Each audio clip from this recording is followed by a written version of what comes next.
A Toronto man is being hailed as a hero this morning after his fast actions helped save a man who had fallen onto the tracks at a subway station. Megan Roberts is here with the details on that. So Megan, tell us the story. What happened here? Well, the man that fell on the subway tracks, Natasha, was actually a blind man, and that is how, presumably, he accidentally fell into these tracks. There were actually a total of 3 men that are being hailed for their heroism in pulling him from those tracks. One of those men has been identified, and here are the 3 men there. The man in the middle I'll draw your attention to is Kyle Busquin. He's 24 years old. He's the one who's been identified in this photo, which was taken just moments after it happened, after they were able to pull that man from the tracks by a commuter on the other side of the subway station. You can see there the man who fell lying on the ground just by the feet of those 3 men. So what happened is the man in the middle, Kyle Busquin, heard yelling, some faint yelling, somebody calling for help, and it was the man you see lying there. He saw that man lying in the track with his walking cane, and he just jumped into action. He said he knew he had to do something, so he jumped onto the track. 2 other men followed. The 3 of them together were able to work to lift that man up from the track and bring him to safety. Busquin says he doesn't really consider himself a hero. He said it was simply the human thing to do. Here's what he said.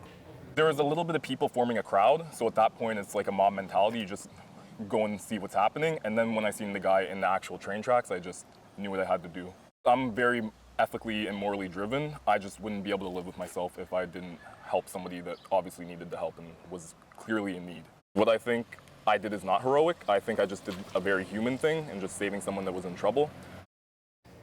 Now, the Toronto Transit Commission, the TTC, says that the man who fell in the tracks is waiting for a train. He went to the edge, went too far, and fell, and he was treated in hospital for minor injuries. Natasha. This young man, so heroic, being applauded in the city, right across the country. But we're also hearing from the TTC. If something like this happens, what are we supposed to do? Well, there's certainly some protocol, and the first would seem the most obvious, but it's always worth saying, which is to look for help. Scan the tracks, see if there's a member of the Toronto Transit Commission, the TTC, there that can help you. After that, you can go and look for the intercom. There are these places in Toronto in the subway stations called designated waiting areas.